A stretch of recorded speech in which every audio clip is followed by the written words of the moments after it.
Bom, pessoal, então eu estou aqui numa pasta com o arquivo comblogic.v e o testbench dele também, e vamos ver inicialmente o comblogic, só para conferir se é o mesmo que está no slide. Ok, então é aquele mesmo arquivo, sem problema nenhum, então a gente pode fazer agora a simulação.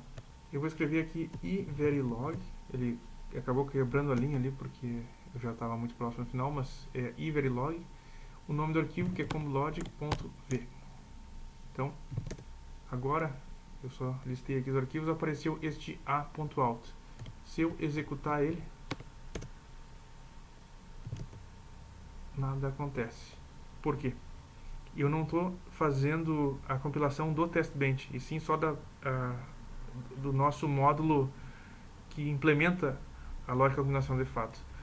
O que eu preciso compilar é o que eu preciso simular é este comblogic_tb.v, que a gente já vai abrir para ver o que ele mostra, mas é o mesmo que estava no slide.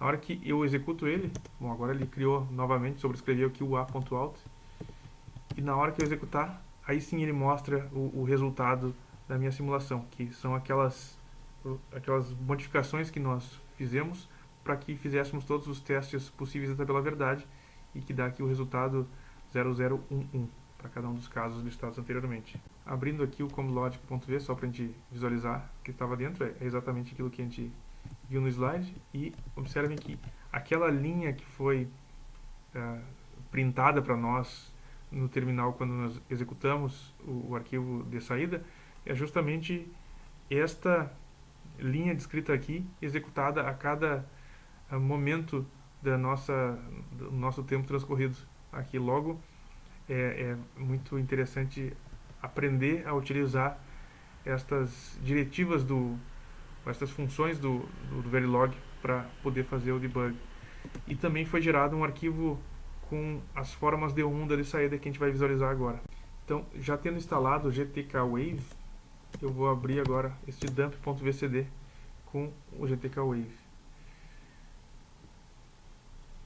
Só vou ajustar para que seja do tamanho da janela que vocês vejam na completude.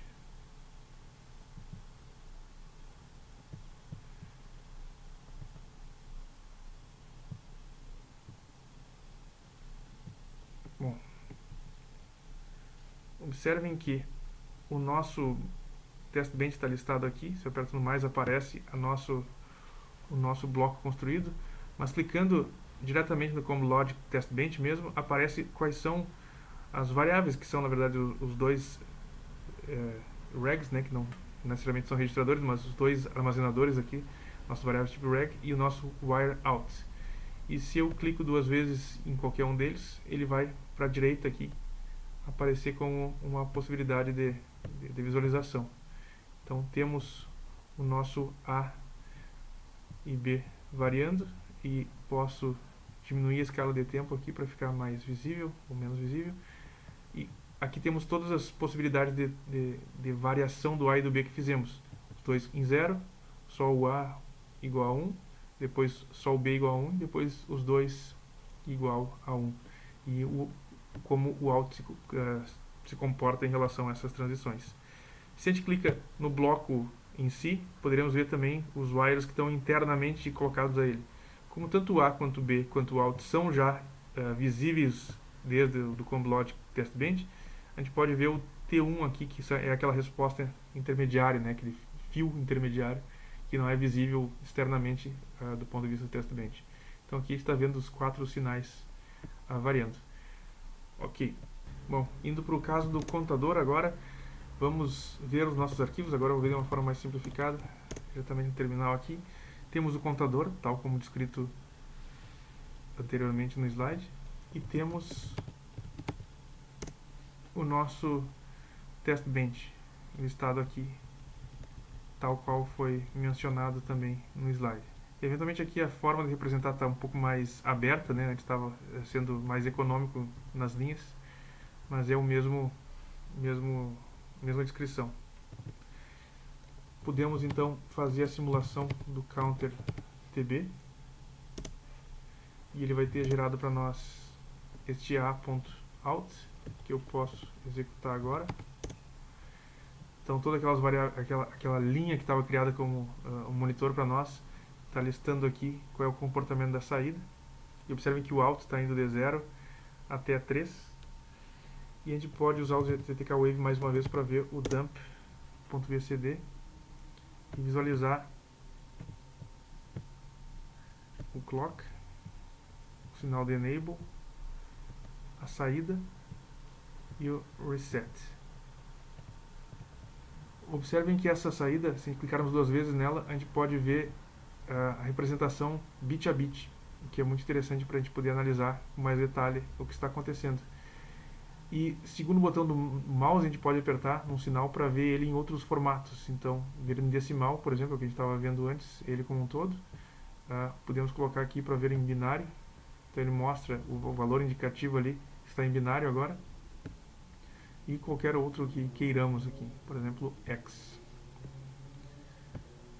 Ok, vou voltar aqui para decimal. Mas claro, quando a gente abre ele está mostrando já bit a bit. E apenas para visualizarmos em detalhe, quando iniciamos o sistema aqui, antes do reset ter sido realizado a primeira vez, vou fechar aqui, o sinal aqui está indeterminado, por isso ele está em XXX. Uma vez que aconteça o reset, o valor da saída vai para 0, e no momento em que tiver o enable igual a 1 e o clock estiver na borda de subida, vai ser contado vai ser somado o valor 1 ao nosso armazenado nesse out. Depois, novamente, quando acontecer a borda de subida e o enable continua lá, sobe mais uma vez o nosso contador. E mais uma vez, aqui neste momento, na verdade aqui não acontece porque desceu o nosso sinal de enable para 0, né? Então não acontece ali. E, por fim, quando o clock faz a transição, mas o enable é baixo, né, como no caso anterior, ele permanece em 0, mas uma vez que eu habilite o enable mais uma vez, ele continua incrementando os seus valores. Observem que aqui não estamos considerando violações de setup e hold. Pessoal, agradeço a presença de vocês virtual, né, a execução dos exemplos, que espero que vocês realizem em paralelo para, nesse primeiro momento, utilizar as ferramentas que utilizaremos durante os próximos exemplos também. Então, Verilog, GTK Wave e posteriormente o Iosys, que ainda não utilizamos como exemplo.